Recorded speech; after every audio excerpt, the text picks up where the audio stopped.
अनंत कोटि ब्रह्मांड नायक राजा धीराज योगीराज परब्रह्म श्री सच्चिदानंद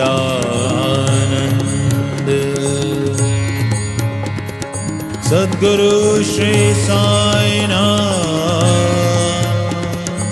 महाराज।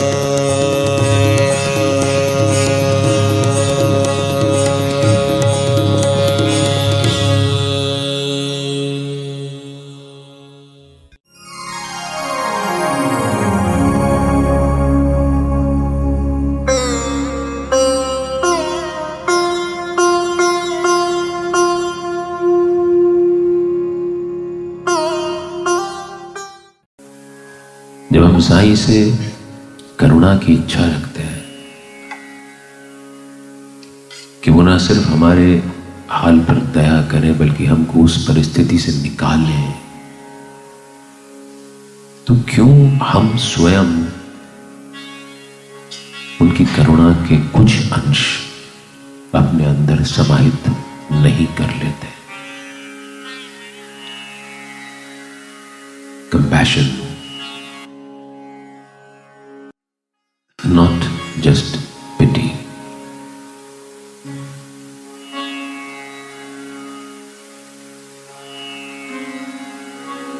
भक्ति के पैरों की नूपुर होती है सदाचरण। हमारा व्यवहार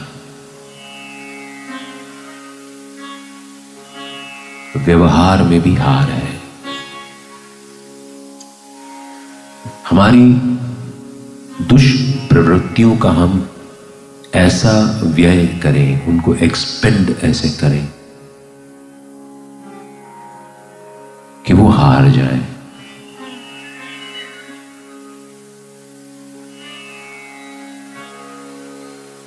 सदाचरण। हम लोग साईं के चरण पकड़ने जाते हैं। जीवन सुधर जाएगा यदि हम उनका आचरण पकड़ने जाएं।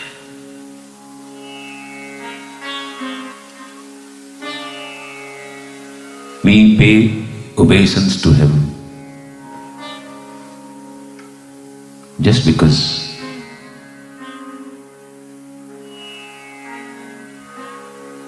उन्होंने कुछ चमत्कार किए हमारे साथ भी। बट वो चमत्कार जिसको हम चमत्कार कहते हैं या वो लीलाएं जिनको हम लीलाएं समझते हैं, उनको करने की शक्ति वो साईं के अंदर कहां से आई? उनके आचरण से। यदि हम अपना आचरण भी पूरा तो शायद संभव नहीं हो पाएगा, और किसे पता हो भी जाए, यदि साईं का आचरण हम अपने अंदर थोड़ा बहुत भी समाहित कर पाए तो हम सदाचारी हो जाएंगे। तो जब हमारी भक्ति चलेगी तो उसके नूपुर से छन छन की मीठी सी आवाज आएगी, और वो मीठी सी आवाज जो है वो हमारे भाग्यों को झनकृत कर देगी। समझने वाली बात है। हम लोग श्री साईं सच्चरित्र को क्या समझ करके पढ़ना चाहते हैं और क्या समझ करके पढ़ते हैं।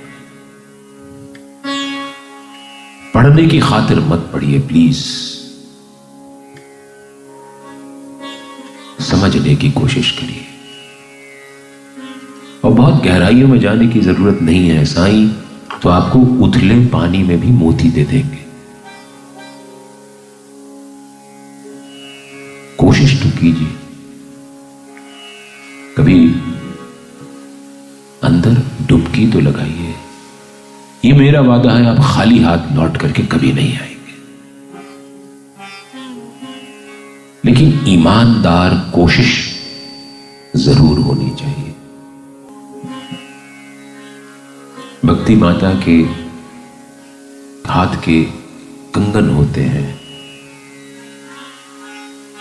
समभाव,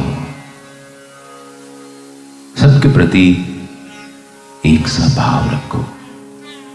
बाबा ने सत चरित्र में कहा भी है कि आओ हम अपने बीच के तेली की दीवार हटा दें, जिससे हमारे आगमन का मार्ग सुगम हो जाए।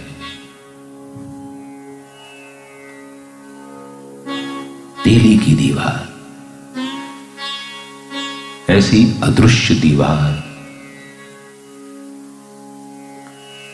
जो फिसलन भरे रास्तों पर है, जो हमारे मनों के अंदर है। ये अमीर है, ये गरीब है, ये काला है, ये गोरा है, ये छोटा है, ये नाटा है, ये लंबा है, ये अछूत है।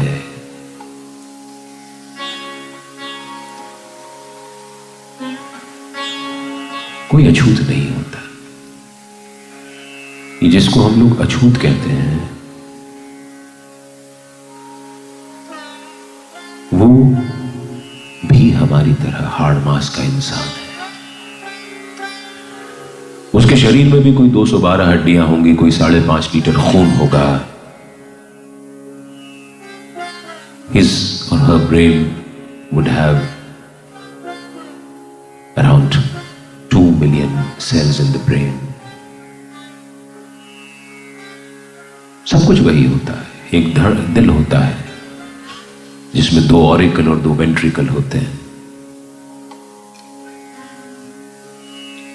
ये जो जन्म से हम लोग किसी का निर्धारण करते हैं जाति का, ये कभी हमारे दर्शन में, कभी हमारे इतिहास में था ही नहीं। ये तो भी कुछ 100-125 साल पहले की उपज है।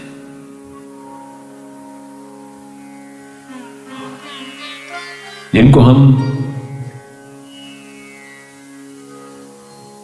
ब्राह्मण, शूद्र, क्षत्रिय और वैश्य कहते हैं, ये सारे के सारे वर्गीकरण, ये सारे के सारे वर्गीकरण कर्म आधारित होते थे। ये जन्म आधारित कभी थे ही नहीं। जो किसी को पढ़ाने का काम करे वो ब्राह्मण हुआ। जो किसी को भी ज्ञान देने का काम करे, जब आप अपने बच्चे को कोई अच्छी बात सिखा रहे होते हैं तो उस क्षण के लिए आप उस बच्चे के लिए ब्राह्मण हो जाते हैं। और ब्राह्मण शब्द का अर्थ है जिसके अंदर ब्रह्म का अणु हो। तो उस हिसाब से तो हम सभी ब्राह्मण हुए। हम सभी के अंदर उस परम ब्रह्म का अणु है।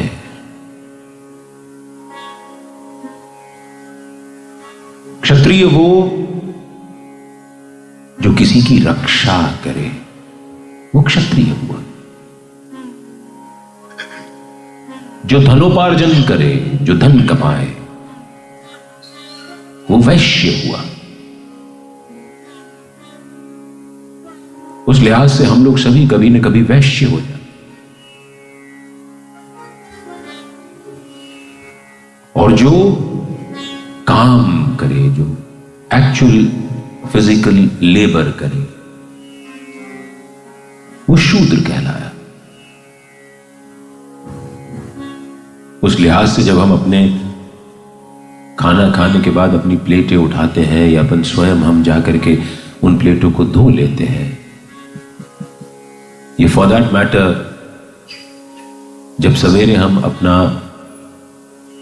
शौच ये शौचालय स्वयं साफ करते हैं तो हम सभी शूद्र हुए। ये बहुत आसान सी एक फिलॉसफी है जिसको बहुत क्लिष्ट बना दिया गया है, बहुत मुश्किल बना दिया गया है। ये सब बातें हमारे मन में आनी नहीं चाहिए।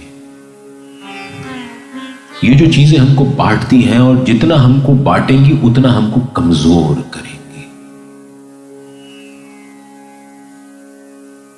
उतना ही हम खंड खंड में विभाजित होते जाएंगे। तो आप लोग अगर साईं की राह पर चल रहे हैं तो इस तेली की दीवार को आपको हटाना पड़ेगा। अपने मन से ये भेदभाव, ये सब हटाना पड़ेगा। हम लोग बड़ी हेय दृष्टि से देखते हैं, सवेरे जो कचरा बीनने वाले लोग आते हैं, कचरा बीनने वाले को हेय दृष्टि से नहीं देखना चाहिए। वो निम्न कोटि का नहीं है। कचरा करने वाले हम और आप निम्न कोटि के हुए। वो तो कचरा साफ कर रहा है।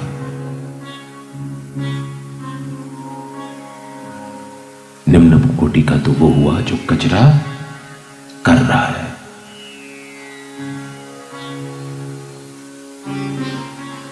अगर जन्म से ही इंसान का भाग्य निर्धारित होता तो गुरु वशिष्ठ, जिन्होंने रामचंद्र भगवान को आचार्यत्व दिया, जो उनके आचार्य थे, वो तो जन्म से क्षत्रिय थे। वाल्मीकि, जिनको हम कहते हैं, वो शूद्र जाति के थे, जिन्होंने रामायण की रचना की। और आज हम लोग सब न जाने कितने लोग उस रामायण को पढ़ते हैं, अपने माथे लगाते हैं। तो ये सब भ्रांतियां अपने दिमाग से निकाल दीजिए। अगर जीवन में आगे बढ़ना है तो ये सब बातें हमको रोकती हैं। साईं में भक्ति हमारी तभी मजबूत होगी जब हम इन सब भेद भावों से उठकर ऊपर उठ जाएंगे। साईं के दरबार में देखा कोई नहीं है पराया, जो भी उसकी शरण में आया उसको गले लगाया। साईं के दरबार में देखा कोई नहीं है पराया, जो भी उसकी शरण में आया उसको गले लगाया। चाहे राम कहो या रहीम कहो, चाहे कृष्ण कहो या कबीर कहो, मेरा साईं सभी में समाया। सब पर उसकी छाया। साईं राम कृष्ण रहमान, संगीता वे पुराण। साईं राम कृष्ण रहमान, साईं गीता वेद पुराण।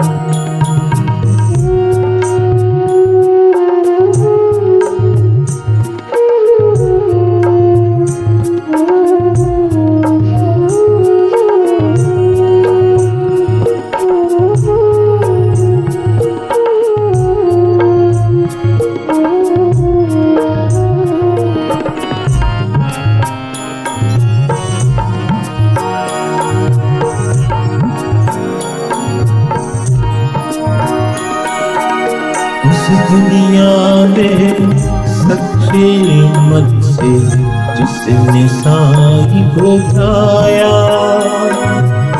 उसने साईं को साईं ने उसे एक दूजे को उठाया।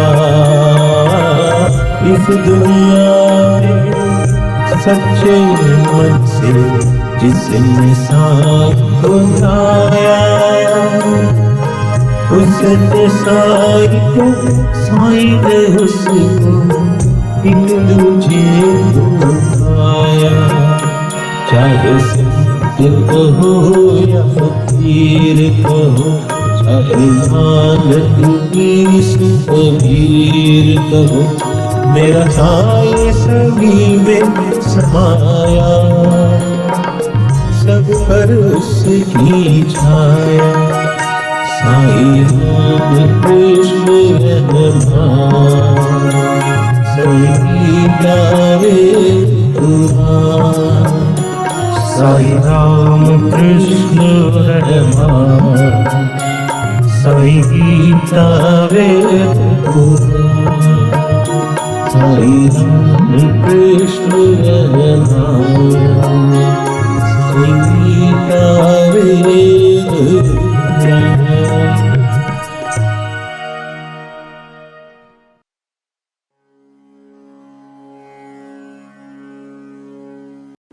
धैर्य भक्ति माता के माथे की बिंदिया है। वो धैर्य जिसको बाबा ने सबूरी कहा, जिसको अंग्रेजी में हम कहते हैं पेशेंस।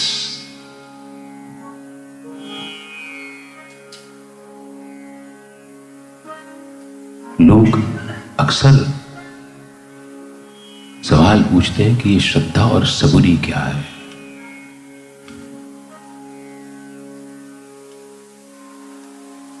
बाबा ने बड़ी सुंदर व्याख्या करी है। जब खशाबा देशमुख की मां बाबा के दर पर बैठ गई, अनशन लेकर के, धरना दे करके बैठ गई कि मैं तो बाबा से गुरु मंत्र लेकर के जाऊंगी, और जब तक मुझे गुरु मंत्र नहीं मिलेगा तब तक मैं अन्न का एक भी दाना ग्रहण नहीं करूंगी। और गुरु मंत्र क्या होता है उसको समझने के लिए हमको पहले गुरु शब्द समझना पड़ेगा कि क्या होता है। हम लोग आजकल बड़े स्टाइलिश तरीके से लोगों को गुरु बनाने का काम करते हैं। हमने इनको अपना गुरु बना लिया है। हमने इनको गुरु मान लिया है। Who are you? आप कौन है किसी को गुरु बनाने वाले? आप पहले शिष्य तो बनना सीखिए, गुरु आपको अपने आप मिल जाएंगे। हम लोग शिष्य बनते नहीं हैं और किसी को गुरु बनाने चलते हैं। अपने अंदर शिष्य होने का भाव पैदा करें। आप अपने अंदर शिष्यत्व का भाव पैदा करिए, तब आप को गुरु किसी को बनाना नहीं पड़ेगा, आप स्वयं गुरु बन जाएंगे। शिष्यत्व का भाव कैसे पैदा होगा? शिष्य सबसे पहली उसकी अर्हता है, प्री रेक्विजिट है कि शिष्य अहंकार रहित होना चाहिए।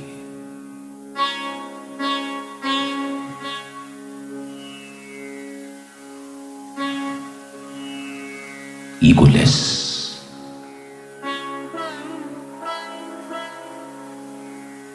अब ये कहेंगे कि ईगो किसी में नहीं होगा, ये कैसे संभव है? बिल्कुल सच बात है। किसी न किसी मात्रा में ये ईगो हम सब के अंदर होता है। I, me, myself. What I'm saying is just right. And you shut up, please don't argue with me. ये हमारा ईगो है। जो कभी इस बात में हमको नहीं जाने देता कि क्या सत्य है, बल्कि ये हमेशा उस बात पे ध्यान देता है जब कहता है कि कौन सत्य है। कौन सत्य नहीं होता, क्या सत्य होता है। मैंने ये कह दिया कि सूरज रात में उगता है और मैं तुमको जबरदस्ती मनवा दूं तो ये मेरा अहंकार है।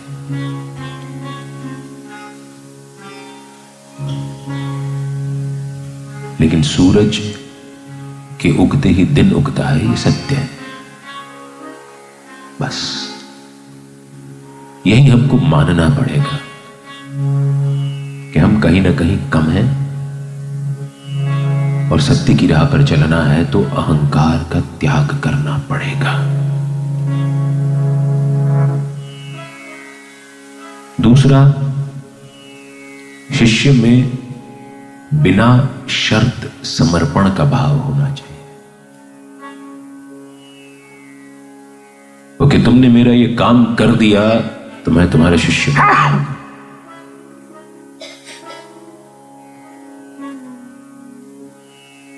नहीं, तुम चाहे मेरा काम करो या ना करो,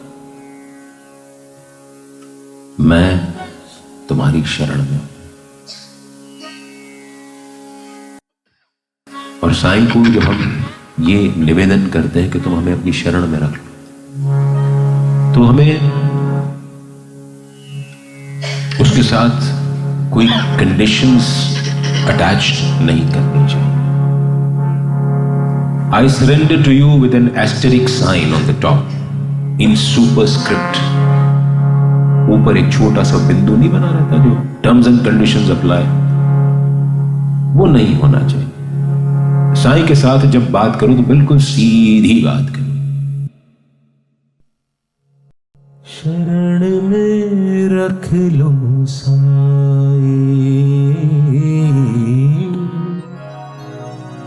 शरण में रख लो साईं, शरण में रख लो साईं, शरण में रख लो साईं, शरण में रख लो साईं, शरण में रख लो साईं, शरण में रख लो साईं, शरण में रख लो साईं।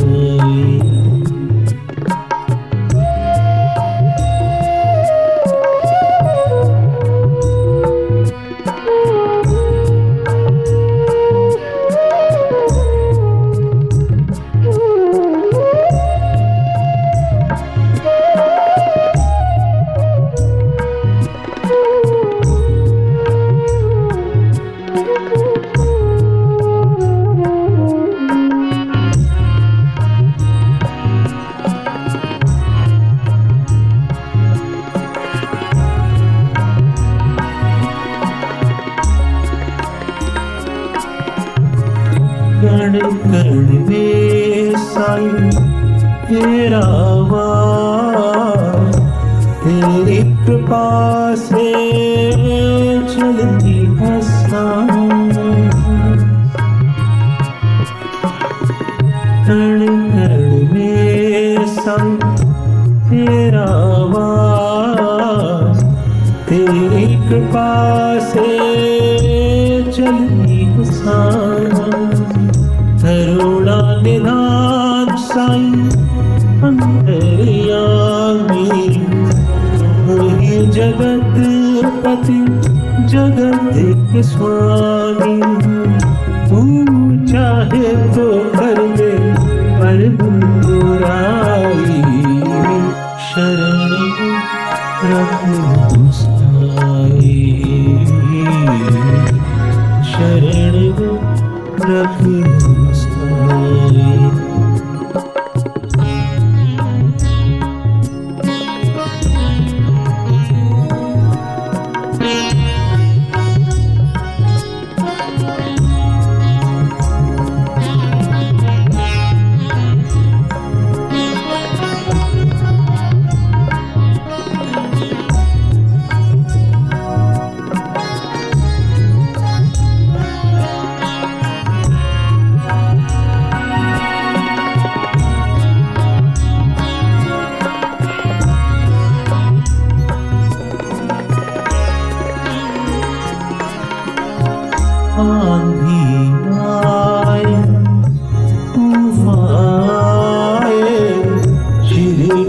साई तू ही बचाए। आंधी आए तूफान आए शिरडी के साई तू ही बचाए। छोटे बड़े का भेद भुला कर साई हम तेरी शरण में आए। तेरी शरण है महासुखदाई शरण में रख लो साई शरण में रख लो साई।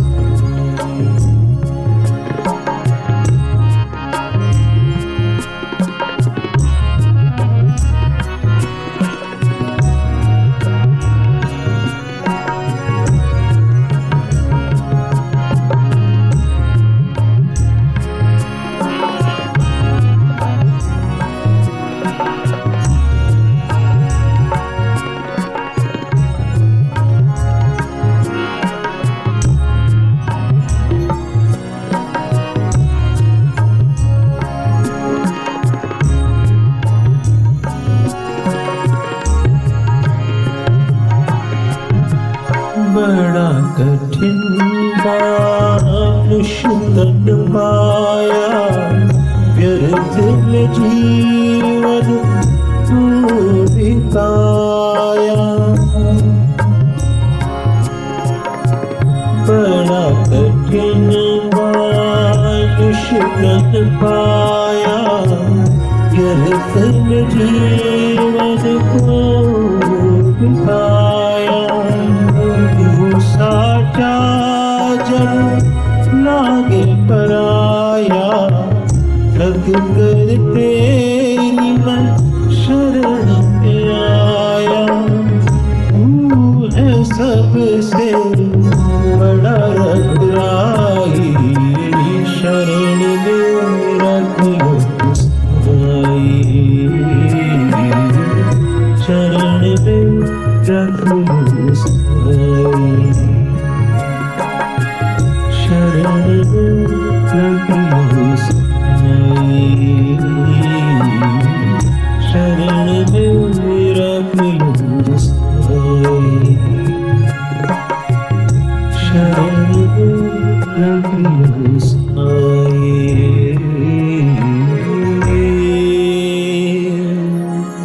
शरण में रख लो साई।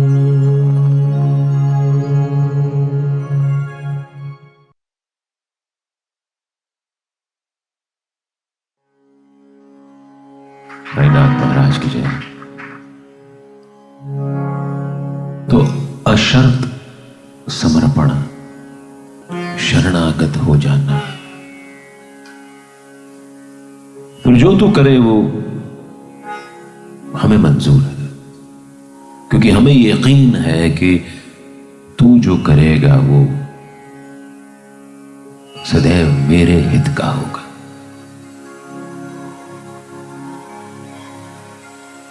शिष्य का अगला गुण है स्वभाव में सरल होना और तरल होना। पानी की तरह बहता हुआ और सरल, यानी कोई छल कपट नहीं। जो मैं ऊपर हूं वो मैं अंदर हूं, जो मैं ऊपर हूं मैं नीचे हूं, मैं पीठ के आगे और पीठ के पीछे वही हूं, मुंह पर भी वही हूं।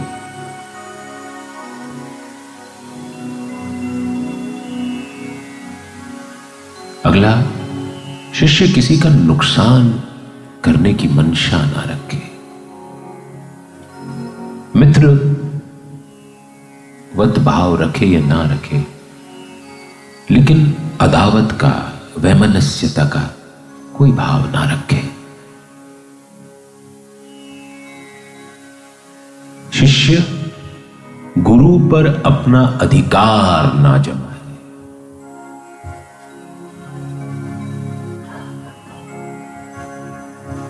शिष्य गुरु को अपने ऊपर संपूर्ण अधिकार दे दे। ये मेरा गुरु है और यदि तुम इस गुरु को पूजते हो तो मैं तुमसे जलन करूं। तुम पर उसकी कृपा कैसे ज्यादा होगी मुझसे। ये मन में अगर भाव आता है तो शिष्य शत्रुता का, वैमनस्यता का भाव रखता है। उसकी कमीज मेरी कमीज से सफेद कैसे।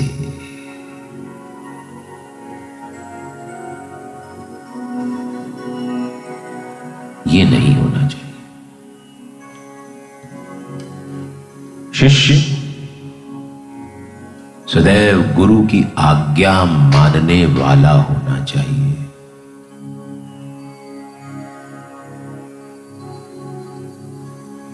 इस श्री साईं सच्चरित्र में दाभोलकर जी लिखते हैं, शिष्य के 3 वर्गीकरण होते हैं, क्लासिफिकेशन होते हैं।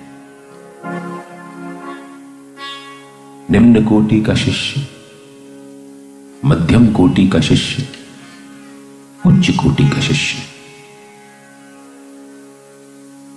निम्न कोटि का शिष्य वो होता है जो गुरु की आज्ञा के बावजूद उसके विरुद्ध जाकर के गुरु के लिए और अपने लिए आफत खड़ी कर लेता है।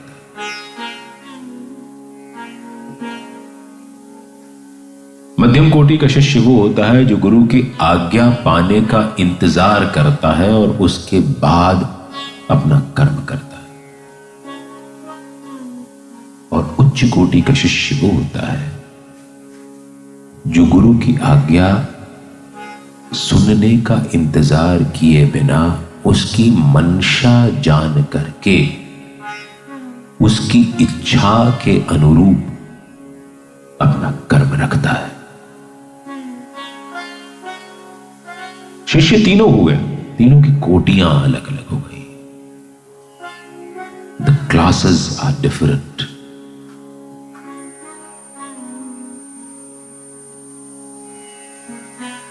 तो यदि ये कुछ थोड़े गुण आपके अंदर हैं, क्योंकि बहुत गहराई से जाएंगे तो शिष्य के इतने सारे गुण बतलाए गए हैं कि आज की वर्तमान परिस्थितियों में, क्योंकि ये गुण जब बतलाए गए थे तो सामाजिक आर्थिक परिदृश्य कुछ और था। आज सामाजिक, आर्थिक, सांस्कृतिक परिदृश्य आज अलग हो गया है। तो हमें समय की छलनी में छान करके उन चीजों को लेना चाहिए जो आज प्रासंगिक है, which are relevant today, which are not relevant, we're wasting on our time on that. क्योंकि समय के साथ सब कुछ बदलता है और वही मनुष्य होता है जो समय के साथ अपने अंदर अडैप्टेशन का भाव लेकर के आए, जो अपने आप को ढालने का काम करे। और इसीलिए आज की युवा पीढ़ी जो है वो धर्म से विमुख होती जा रही है। हम लोग कई बार बात करते हैं, बतौर पेरेंट्स हम लोग कहते हैं कि वो धर्म से विमुख होती जा रही है, उनकी इच्छा नहीं होती। वो इच्छा इसलिए नहीं होती है कि हम उनको आज के प्रसंग के अनुसार हम उनको आइडियल चीजें बताते हैं। वो आइडियल चीजें किसी जमाने में आज से कुछ हजारों साल पहले होती थी, लेकिन आज परिदृश्य बदल गया है। चीजों को सिंप्लीफाई करना चाहिए, सरलीकरण करना चाहिए और उसके अनुरूप जो आज के हालातों में प्रासंगिक है हमें वो बच्चों को बदलाना चाहिए। तब बच्चे धर्म से विमुख नहीं होंगे, वो धर्माभिमुख हो जाएंगे, धर्म के अभिमुख हो जाएंगे। बाकी तो हम बहुत गहरी बातों में जाएंगे जिनका कोई आज अर्थ ही नहीं है, क्योंकि हम आज एक दूसरी दुनिया में जी रहे हैं। तो यदि आपके अंदर ये शिष्यत्व के गुण आ गए हैं तो आपको गुरु किसी को बनाना नहीं पड़ेगा, गुरु आपको स्वयं ढूंढते हुए आ जाएंगे। और गुरु कौन होता है, अब गुरु को भी अब समझ लीजिए। गुरु शब्द को यदि हम दो हिस्सों में विभक्त करें, उनका संधि विच्छेद करें, तो दो पृथक पृथक सेपरेट शब्द मिलते हैं, गु और रू। गु से अभिप्राय है अंधकार और रू से अर्थ है हटाने की क्रिया। जो अंधकार हटाता है वो गुरु होता है।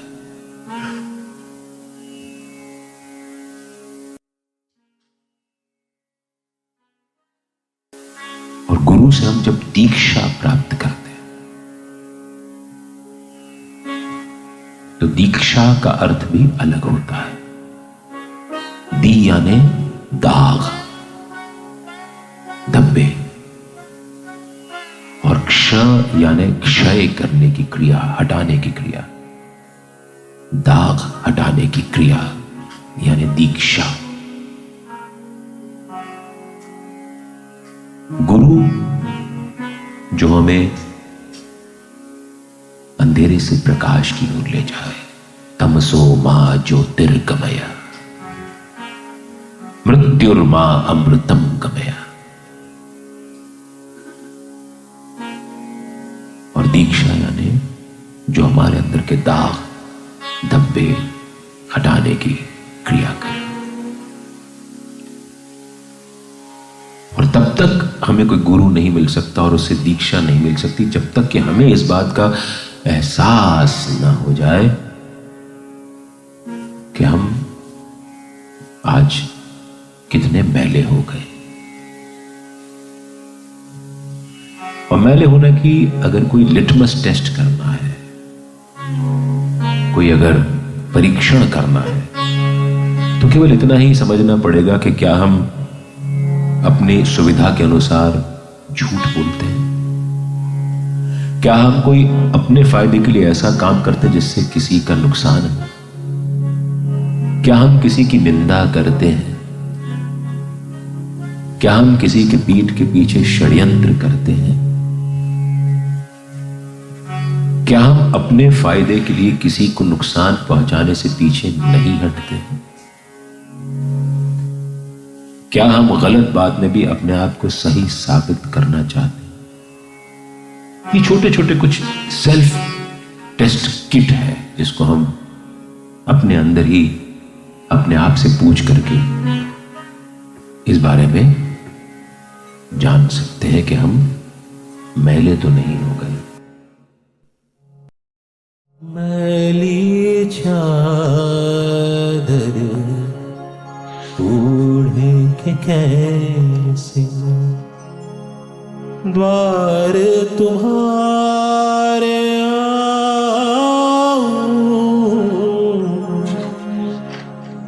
हे पावन परमेश्वर मेरे,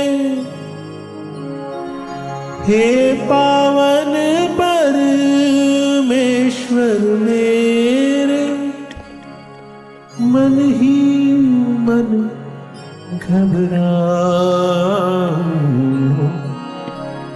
मैली चादर ओढ़े के कैसे, मैली चादर ओढ़े के कैसे द्वार तुम्हारे आऊं, हे पावन परमेश्वर मेरे, हे पावन परमेश्वर मेरे, मन ही मन घबराऊं, मैली चादर के कैसे, मैली चादर ओढ़े के कैसे।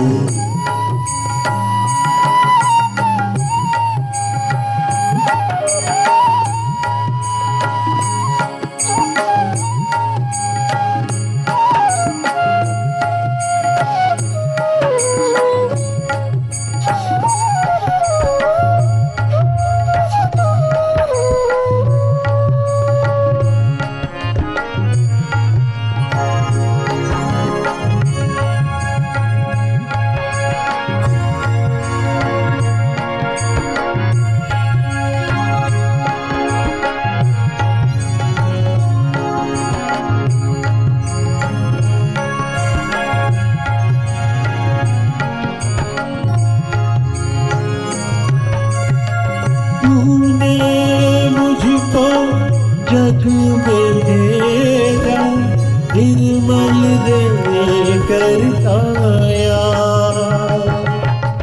तूने मुझको जग में भेजा निर्मल दे करता आया।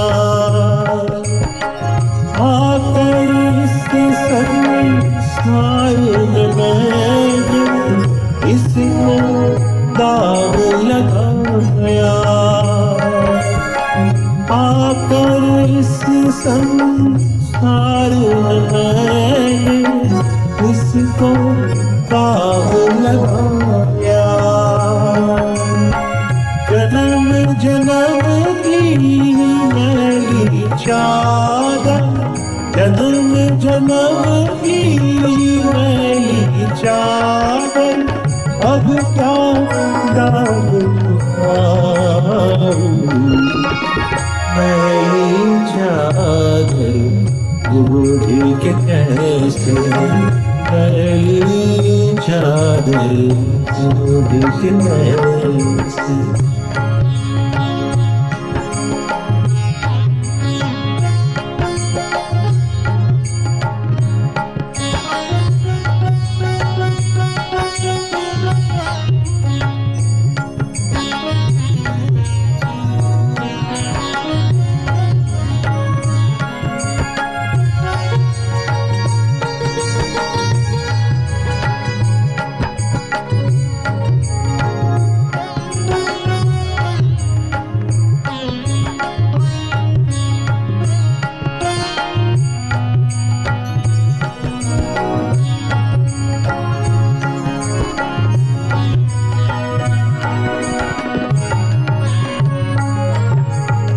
निर्मल वाणी पाकर तुझसे भजन न तेरा गाया।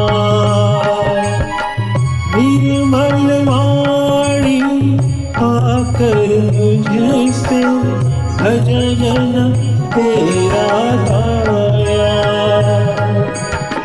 मैंने मूंग कर मेरे साई कभी ना तुझको गाया।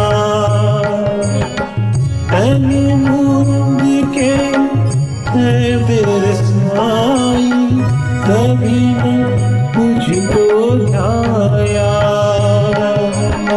मन वीणा की तारे टूटी, मन वीणा की तारे टूटी, अब क्या गीत सुनाऊं। मैली चादर ओढ़ के कैसे, मैली चादर ओढ़ के कैसे।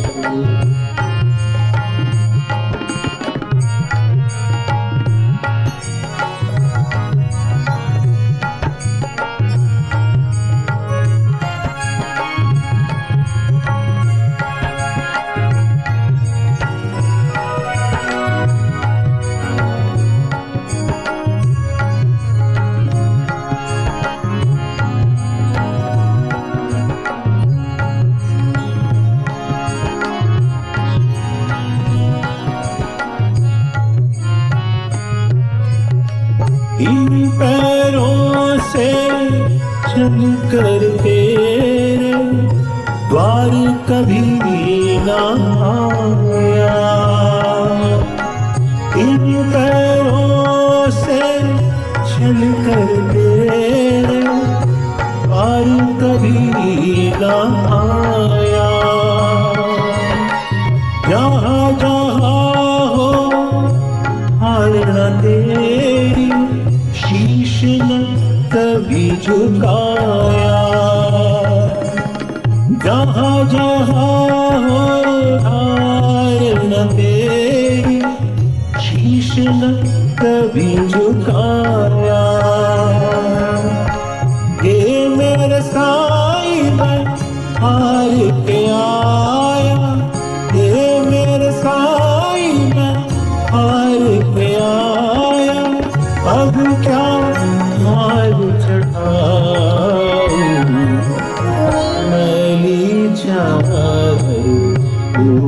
कैसे पहली चादर ओढ़ के कैसे द्वार तुम्हारे आऊं, पहली चादर ओढ़ के कैसे द्वार तुम्हारे आऊं।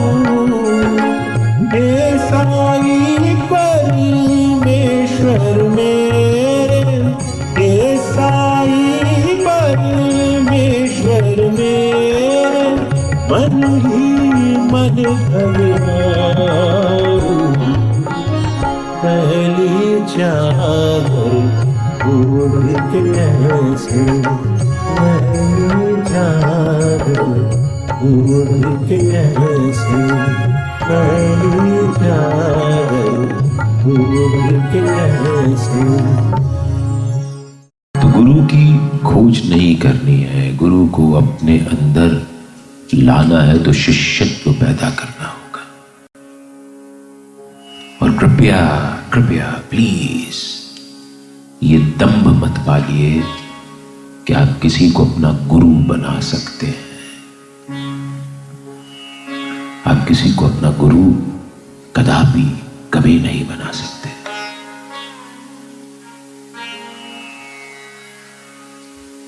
तो जब राधाबाई देशमुख, खशाबा देशमुख की मां बाबा के दर पे अनशन करने बैठ गई कि अब मुझे गुरु मंत्र चाहिए। हमने परसों बात की थी, मंत्र का अर्थ होता है मननात त्रायते इति, यानी जो मन को तार दे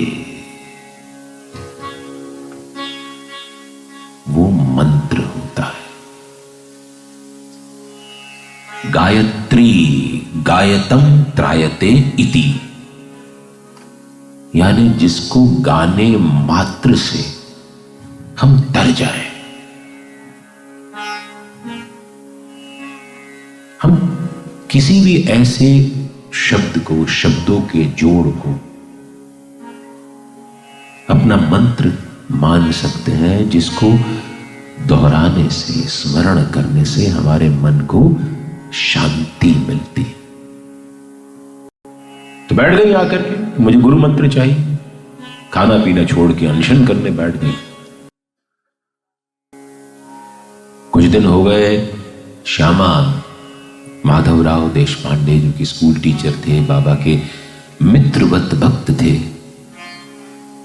उन्होंने जाके बाबा से कहा, बाबा देख लो भाई, चलो बाहर यार, ये माई तो जिद करके बैठी है, इसको कुछ हो गया तो तुम्हारे सिर पर कलंक लग जाएगा।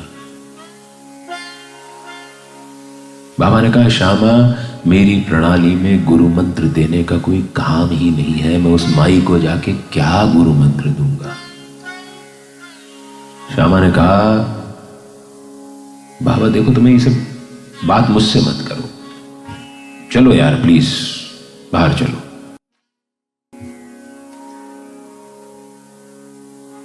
भगवान भक्तों के वश में रहते।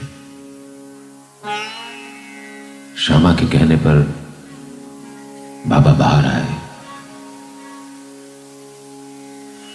उस माई के पास बैठे। सुन माई, जब मेरे गुरु ने मुझे कोई गुरु मंत्र नहीं दिया तो मैं तुझे क्या गुरु मंत्र दूंगा।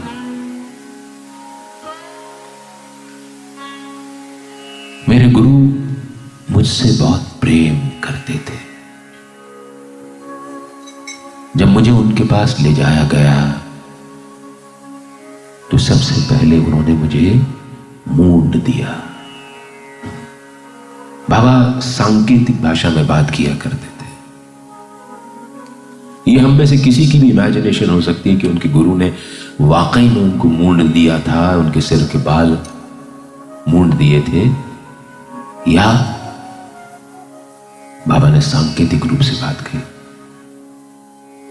गुरु के पास जाते हैं तो हमें सारी पुरानी बातें छोड़नी पड़ती हैं, इसका अभिप्राय है। We learn unlearn and we relearn.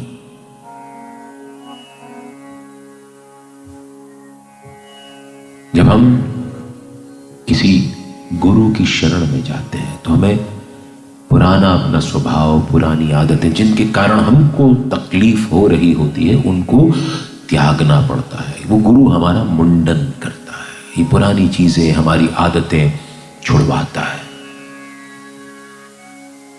मेरे गुरु ने सबसे पहले मुझे मूंड दिया, फिर उन्होंने मुझसे 2 पैसे दक्षिणा मांगी। माई, 1 पैसा निष्ठा का और दूसरा पैसा धैर्य का। निष्ठा यानी श्रद्धा, अटूट, अखंड, अप्रतिम श्रद्धा। भरोसा होता है सबसे पहले। श्रद्धा की पहली सीढ़ी होती है भरोसा, दूसरी सीढ़ी होती है विश्वास। फिर ये जैसे जैसे विश्वास पुख्ता होता जाता है, ये श्रद्धा में परिणीत हो जाता है। और श्रद्धा तब तक श्रद्धा नहीं होती जब तक कि वो अटूट, अखंड ना हो। परिस्थितियां चाहे जैसी भी आए, हमारी श्रद्धा हमारे साईं में कभी कम नहीं होनी चाहिए।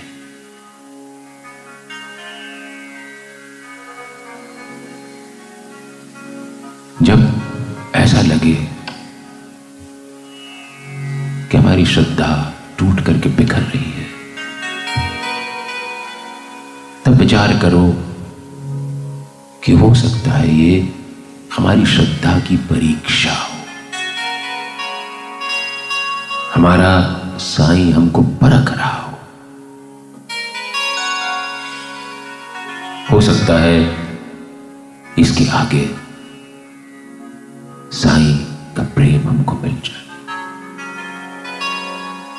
और जब विचार करते हैं और श्रद्धा को टूटने नहीं देते, तो इस परीक्षा के आगे साईं का प्रेम मिलता है।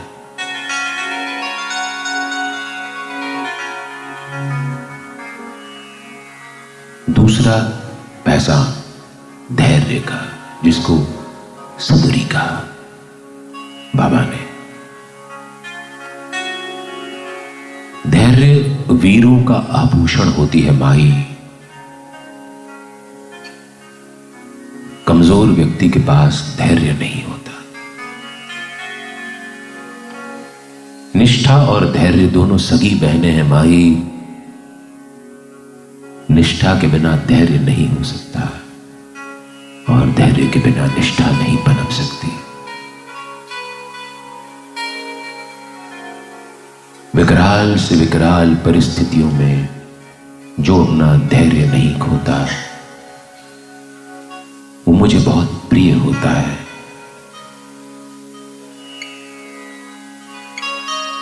माई, मेरे लिए मेरे गुरु का प्रेम सर्वोपरि था। मैं एक टक उनको निहारता रहता, एक टक उनको निहारता रहता। यानी ये सिर्फ चर्म चक्षुओं की बात नहीं हो रही है, ये हमारी आंखों की बात नहीं हो रही है। ये मन की आंखों से अपने गुरु को निहारने वाली बात हो रही है। एक निष्ठ भक्ति की बात हो रही है, अव्याभिचारिणी भक्ति की बात हो रही है। और हम लोग इतने अधीर हो गए हैं कि आज यदि हमारा काम किसी एक दर से नहीं सद पाता, तो हम दूसरे दर, दूसरे से तीसरे, तीसरे से चौथे, चौथे से पांचवें भटकते रहते हैं।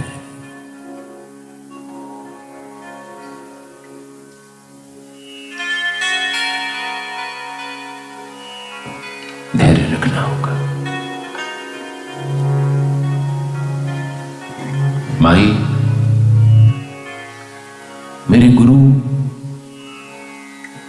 ऐसे निहारते जैसे नदी के पार खड़ी कछुई अपनी आंखों से अपने बच्चों का पोषण करती।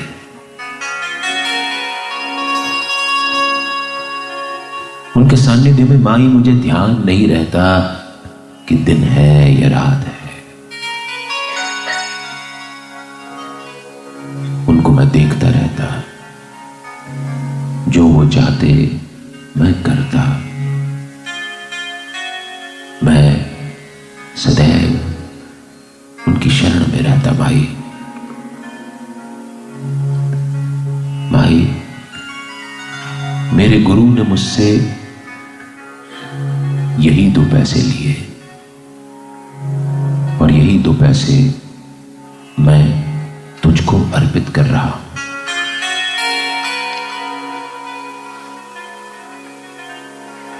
माई, ये ले पानी पी और अपनी जिद छोड़। तो ये जो 2 पैसे बाबा के गुरु ने लिए, वही साईं हमसे भी मांगते हैं। यदि हम उनको वो सब कुछ नहीं दे सकते तो हमें उनकी कृपा नहीं प्राप्त हो सकती। और हम साईं की कृपा किसको कहते हैं, ये भी तो हम मान लें। कोई हमसे पूछता है कि आप कैसे हैं, बस साईं की कृपा है। काम कैसा चल रहा है, बस साईं की कृपा है। स्वास्थ्य कैसा है, बस साईं की कृपा है। याद रखिए, धन, स्वास्थ्य, रिश्ते और आयु, ये साईं की कृपा से नहीं मिलते। ये आपके कर्मों के फल के अनुसार निर्धारित होते हैं। अब साईं की कृपा किसको कहेंगे? साईं की कृपा कहेंगे जब वो हमें विवेक देते हैं कि हम अपने कर्मों को सही दिशा में ले जाएं। जब वो हमको श्रद्धा और सबूरी के माध्यम से सीख देते हैं कि हमारे सारे के सारे कर्म वो एक दिशा में आते जाए, जिससे हमारा प्रारब्ध सुधरे। ये साईं की कृपा है। तो इसलिए अगर बहुत धन मिल रहा है और आप कहते हैं कि साईं की कृपा है, तो वो गलत कहते हैं। वो साईं की कृपा नहीं है, वो आपके किए हुए कर्म हैं जो आपको आज फल दे रहे हैं। आज आपसे कोई गलत काम ना हो जिससे आपका आने वाला कल सुधरे, वो विवेक यदि आपके अंदर जागृत हो रहा है तो वो साईं की कृपा है। उसको साईं की कृपा मानिए। तो धन, संपत्ति, संपदा, आयुष्य, रिश्ते और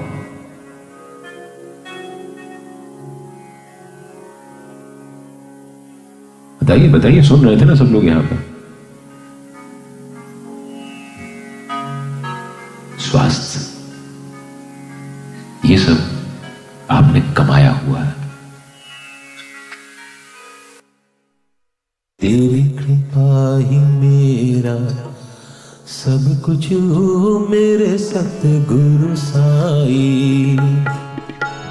तेरी कृपा ही मेरा सब कुछ हो मेरे सतगुरु साईं। मैं मांगू तुझसे अब क्या कुछ मेरे सतगुरु साईं। मैं मांगू तुझसे अब न कुछ मेरे सतगुरु साईं।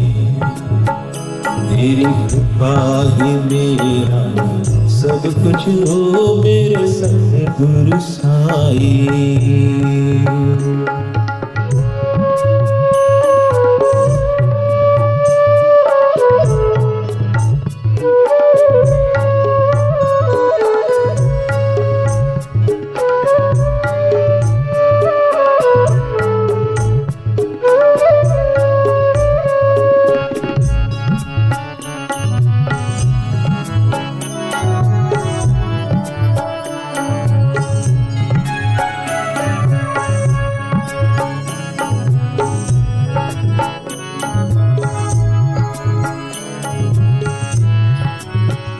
मैया बन करके तूने हमें गोदी लाड लड़ाया। मैया बन करके तूने हमें गोदी लाड लड़ाया। बन गया पिता तू मेरा, तूने मुझको चलन सिखाया। बन गया पिता तू मेरा, तूने मुझको चलना सिखाया। तेरा प्यार ही, तेरा प्यार ही, तेरा प्यार ही मेरा सब कुछ हो मेरे सतगुरु साईं। तेरा प्यार ही मेरा सब कुछ हो मेरे सतगुरु साईं। मैं मांगू तुझसे कभी कुछ मेरे सतगुरु साईं।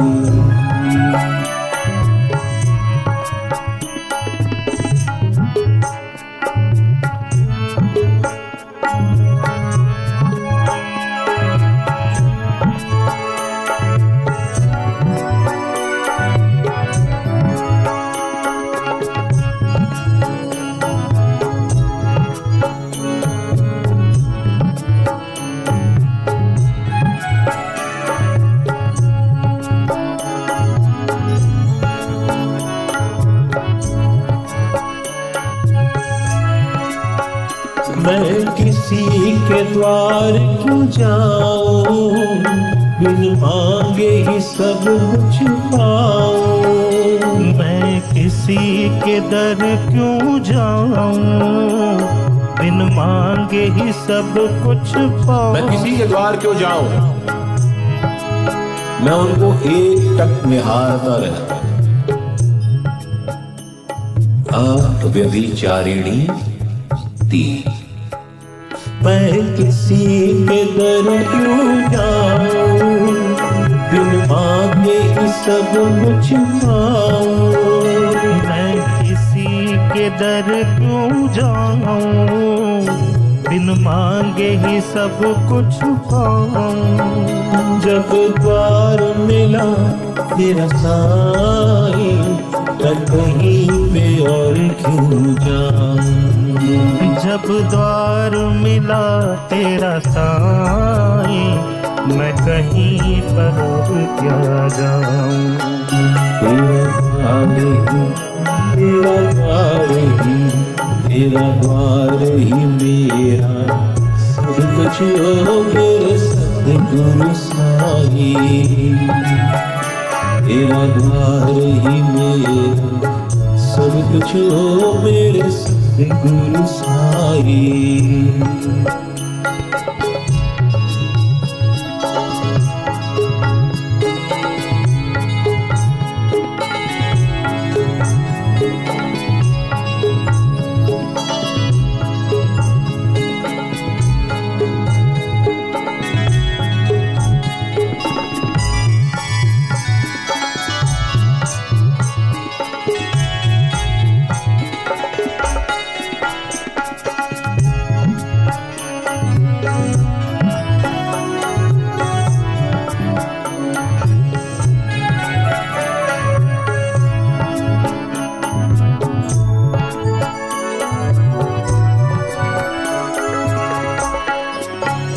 इतनी कृपा की तूने कि मुझसे कहा न जाए।